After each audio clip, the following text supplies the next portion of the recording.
So back when Wenger was independent, before Victorinox bought him, they made some really weird knives and some really cool knives. And when I say weird, like they had like the rollerblade knife, just kind of gimmicky. Then they had like a ski knife, which just wasn't very useful. I mean, come on, it's, you know, scrape your wax off your skis with that tiny little knife. Anyway, this is probably their coolest line, in my opinion, for their big knives when they made the 120 millimeter Ranger series. So what you're looking at is the Everest version of the Ranger series because it had the pliers on it, which is the same exact pliers that they use on their 85 millimeter. This is, I believe this is the Apprentice, so it's kind of like the Mechanic. There's no scissors, it's got the pliers. Anyway, so they threw the little pliers on there on the same layer as their little stubby inline, and it fits because it is such a small inline. And that's also from their 85 millimeter line. Same exact tools. But the blade, obviously, as you can see, is a clip point versus the drop point. Not everyone's cup of tea, but I think it really is a neat looking blade. The saw on this thing is extremely good. And you could go cut your own little Christmas tree down with this thing versus grabbing the thing off the rack because it works really well.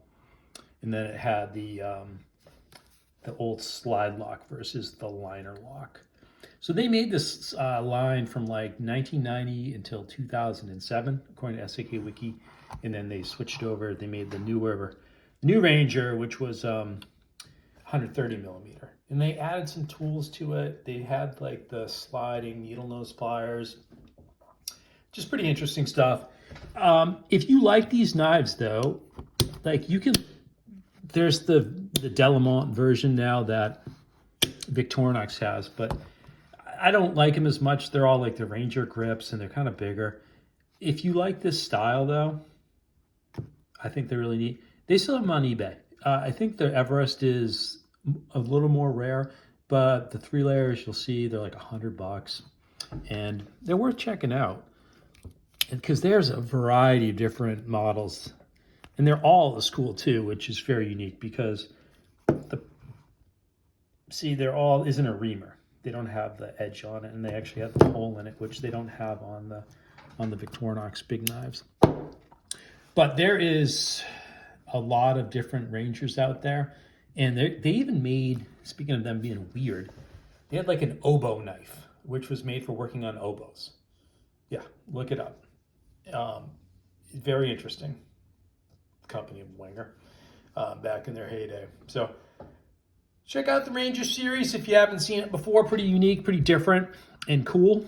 And I think they're worth it. And I believe, actually, and I know for a fact, you can still get these knives serviced through Victorinox. So, you know, if something's damaged, who cares? Buy it, send it back to them. They'll make the thing like new, and you'll be pretty happy with it. So anyway, that's all I got. Hope you like that one.